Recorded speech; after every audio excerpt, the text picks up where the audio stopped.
तो आईपीएल 2024 के गलियारे से इस वक्त की मयंक यादव को लेकर बड़ी अपडेट सामने आ रही है। मयंक यादव ये वही तेज गेंदबाज हैं जिसने अपने पेस से सनसनी मचाकर रखी हुई आईपीएल 2024 में।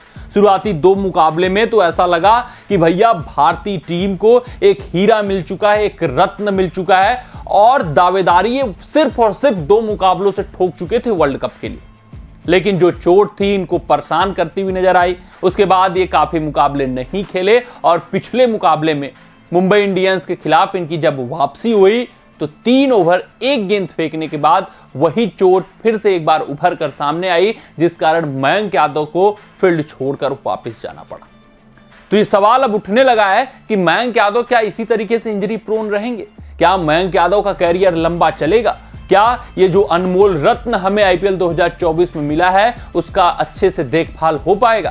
क्या बीसीसीआई मयंक यादव की चोट को ठीक कर पाएगा? क्योंकि भैया मयंक यादव लगातार चोटिल होते हुए चल रहे हैं। आईपीएल 2024 की बात करें तो अभी ठीक होकर रिकवर करके वो आए ही थे, तब तक फिर से उनकी चोट उभर कर आई मुंबई इंडियंस के खिलाफ और 3 ओवर 1 गेंद फेंकने के बाद वो बाहर की तरफ चल गए। अब अपडेट बड़ी आ रही है, लेकिन ये अपडेट दुखद है।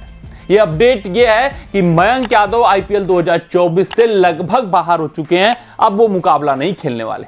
तो ये सवाल ये भी उठता है कि कहीं लखनऊ सुपर जायंट्स ने सिर्फ और सिर्फ प्लेऑफ में जगह बनाने के लिए, अपना पेस अटैक मजबूत करने के लिए मयंक यादव के साथ जबरदस्ती तो नहीं कर दी, मयंक यादव के साथ जल्दबाजी तो नहीं कर दी?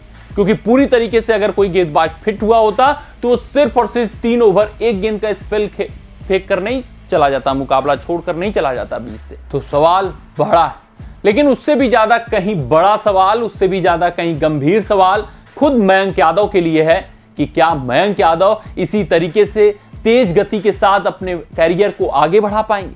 क्या मयंक यादव इसी तरीके से विरोधी बल्लेबाजों को डरा सकेंगे, सहमा सकेंगे, धमका सकेंगे अपनी गति के कारण? क्योंकि हमने इतिहास में बहुतेरे तेज गेंदबाज देखे हैं जो शुरुआत में अपने कैरियर में तो काफी विध्वंसक अपनी गति के कारण रहते हैं, लेकिन धीरे धीरे जैसे ही इंजरी प्रोन हो जाते हैं उनको अपनी गति से कंप्रोमाइज करना पड़ता है। उसमें मुनप पटेल हैं, उसमें अभी हाल फिलहाल भुवनेश्वर कुमार हैं।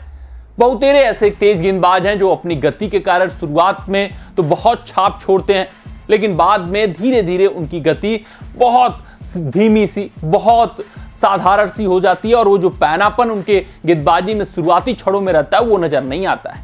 तो मयंक यादव ये जो लगातार चोटिल होते जा रहे हैं, ये सवाल खड़ा कर रहा है कि भैया कहीं मयंक यादव खो ना जाएं, कहीं मयंक यादव विलुप्त ना हो जाएं।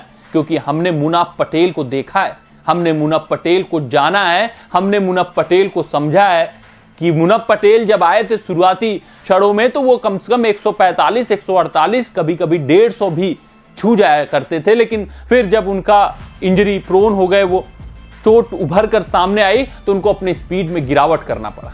वैसे ही भुवनेश्वर कुमार थे, 130, 135, 138 के स्पीड के साथ वो रेगुलरली स्विंग कराते थे दोनों तरफ, लेकिन जैसे जैसे उनकी स्पीड में गिरावट आई, गिरावट क्यों आई? क्योंकि चोट उभर कर सामने आई, तो वो स्पीड 120, 125 की घटकर आ गई। फिर वो पैनापन भुवनेश्वर कुमार की गेंदबाजी में नजर नहीं आया।